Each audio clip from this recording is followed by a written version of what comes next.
Hey Gina, Yes, Don. got a joke for you. I'm ready. Why did the farmer fence in the bull?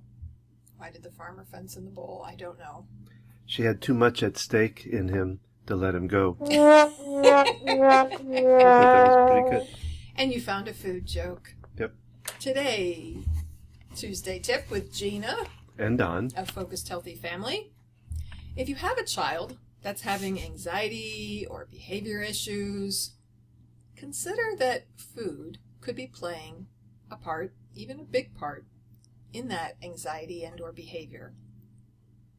There are some general foods that have a tendency to be allergies, some that we don't even think about or are labeled as allergens, like corn, but also wheat, gluten, dairy, nuts, and eggs, and the obvious food dyes, No. food preservatives, artificial anything. Anything with a number like red for Some red of these to- things are banned in the UK, so we do need to stop and think, if this is banned somewhere and it's not here, Why what is the that? reason? There's different ways to test for things. The most accurate is to take foods out of the diet and be clean of it and then add it back in. Yeah, for like a 2-week period, 2 to 3 week period. You can also reach out to a professional. You might be familiar with allergy testing, which is known as IgG testing, but there's also, I might be mixing that up. IgA might be the traditional allergy testing. Or a grocery store. IgG, oh yeah. I don't know if it's IgA. Anyway, what you want to Anyways. do is you want to get So the IgA whatever testing is food sensitivity. So sometimes it's not a full-on allergy, or in the typical way we think of an allergy with a physical response of hives, itchiness. You think of a classic peanut allergy with anaphylactic reaction, but sensitivities can manifest as gut issues, but also behavior issues. what goes into the leaky gut idea, where the foods we've eaten have really kind of messed with our stomach, the cells around the stomach that allow food to kind of leak out.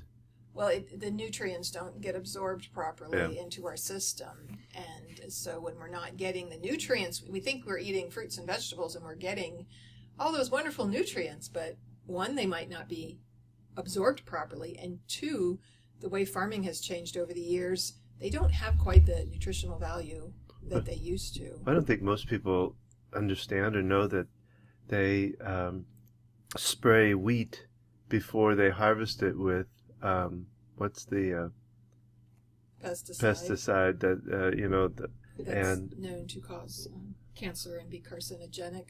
And they do that for what reason again? it supposedly it makes it easier to harvest. Yeah. So there's these practices. It's nothing to do with insects or anything like that. It's more just helping them to do it faster and better. And some of these practices, weren't around when we were kids or our parents were kids. And so things like wheat allergies and gluten and corn are more of a problem now because of the way the food Overproduction is processed. and the way it's harvested, all of that play, and it doesn't have the nutritional value to it anymore. And the overuse. Corn is so cheap. We grow a lot of corn in the United States. And it's not labeled as an allergen, but if you've picked up that your child has a corn sensitivity, you have got to be Inspector Clouseau, because they modified food starch. There's so many different things that may or may not be corn. Usually they are, because corn is the least expensive. If you're really looking to avoid it, there's tapioca starch, rice starch, but things are not. There's so many names for corn. Sometimes it's just marked as starch. Sometimes it's cornstarch, Maltodextrine. There's a lot of different things, like your basic corn syrup. baking powder has a corn product in it. It has So what I like to tell people is that you might want to find like a naturopathic doctor who will, or a holistic a medical functional doctor, a functional health counselor, functional medicine doctor. There's lots of different. because they tend to the testing they take goes deeper. It looks at a lot more aspects of what's going on Right. versus Not just the what. true IgA allergy testing where they prick your skin and test it. I mean, you really need blood testing Yeah. to determine what things are interacting with your blood. And like we said, the best true test is to remove a food. The other thing is sugar. Sugar has been shown. Sugar, Oh, honey, honey. You are my candy. I mean, they just keep going. They just keep adding more sugar to that song than you can It's a imagine. great song. From my favorite year in history. Wasn't that was that what the fish sang at your parents? Remember No, the fish didn't sing Sugar Sugar. the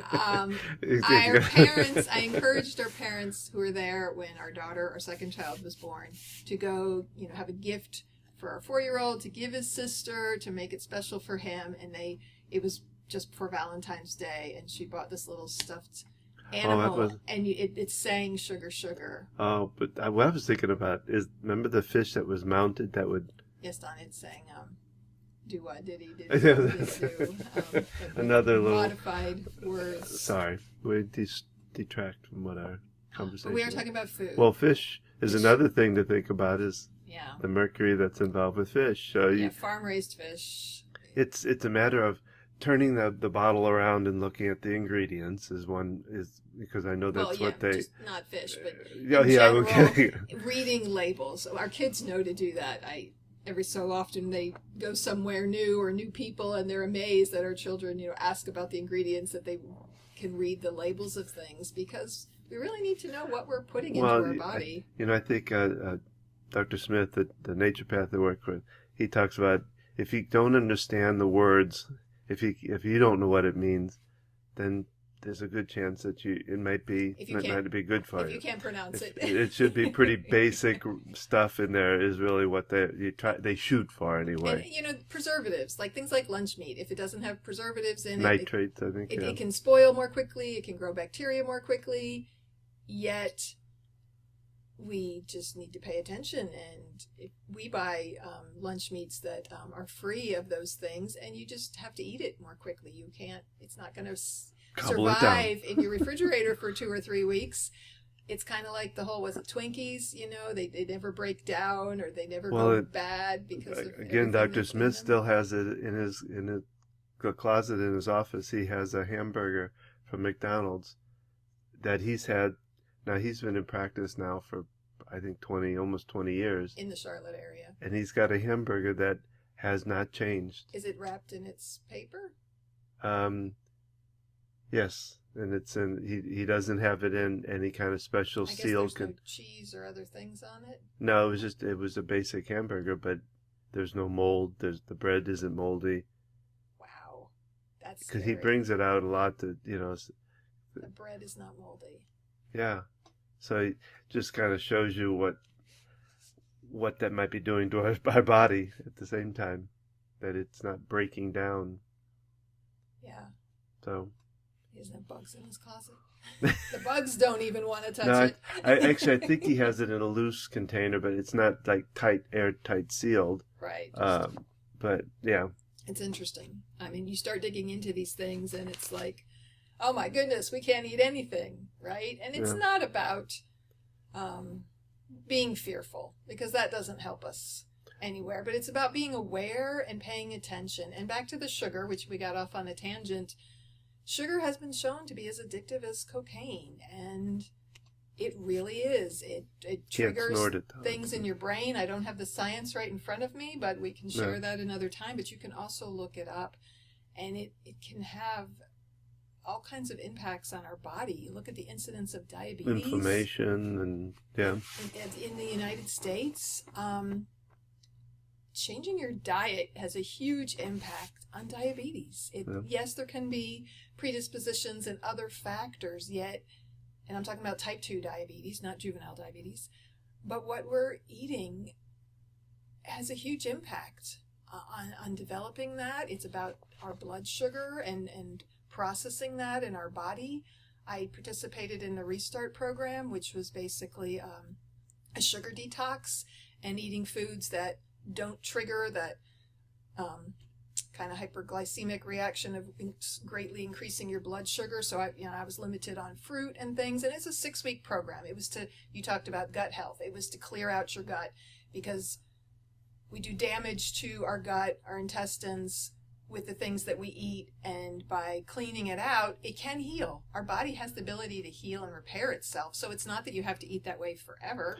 Well, and then you got to think about the fact of how strongly the gut is connected to the brain. Oh, goodness. Through the vagal nerve, vagal nerve, and that it has such a strong influence on our thinking and our processing of our brain. They actually sometimes call it the second brain, because it has that much.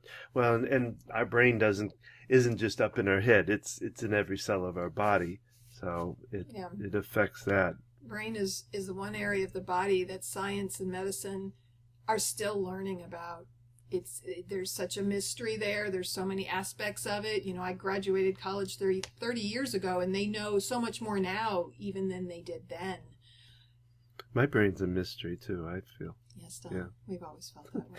Well, so what might be the moral of the story, I guess, is to think about what food really is. It's really supposed to be a fuel for our body, more than it's the pleasure part of it. I mean, it's nice to have the pleasure part of it. And there's nothing wrong with comfort foods. But to remember that the more important part of it is that it's to fuel our body, to help us to grow, to all of that. So on another note, a lot of times we're in a hurry.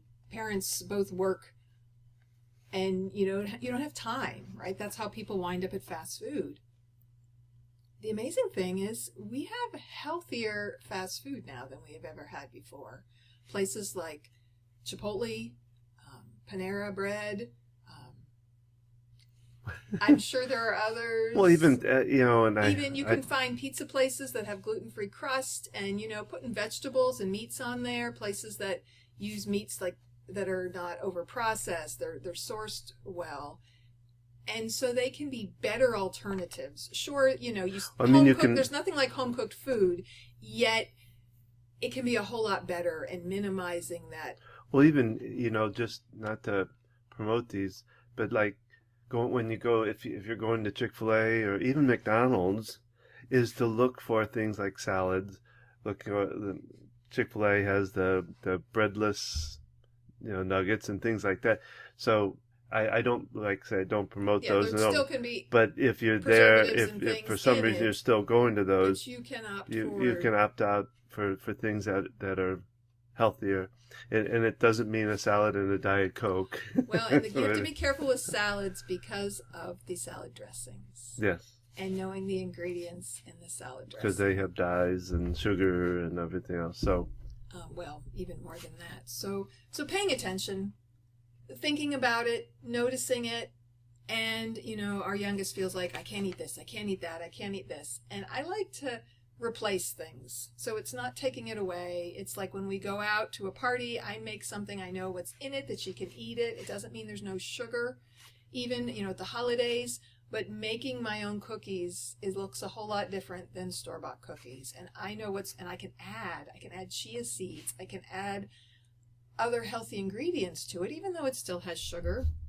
Cutting back on sugar. Sugar is one of those things that we get used to it. We get used to things being super sweet. So gradually cutting back on how much you're eating. When I did that Restart program, like a Granny Smith apple, a green apple, tasted sweet to me. Not initially, but when I cleared my taste buds of super sweet things all the time, even, berries and other things, it changed, and it really changed how I look at food. I still enjoyed myself at the holidays. I had some treats and things. I stay gluten-free because I've seen the negative effects of that on me over the years. And so paying attention, tuning in, looking at other ways to do things, looking at your choices and your options, and really examining how you're eating, because what you're eating influences your kids. And don't beat yourself up when it slips up or don't go, oh my goodness, I fed my kids McDonald's all the time, I've ruined them forever. Yeah, there's always a turning point. You can always, and our body, like we talked about the gut, it has an amazing ability to heal. We got cat fights going on behind us. We have two adorable cats who are So, siblings. So thinking about what we're eating, how it's affecting us, how it's affecting our children, and some small changes can have a huge impact. so That's our tip for today. you can find out more about us at www.focusedhealthyfamily.com. That's focused with an ED. Be sure to check out our Thursday podcasts that are more in-depth and lengthy, including interviews and things. And remember, how you speak to your children today shapes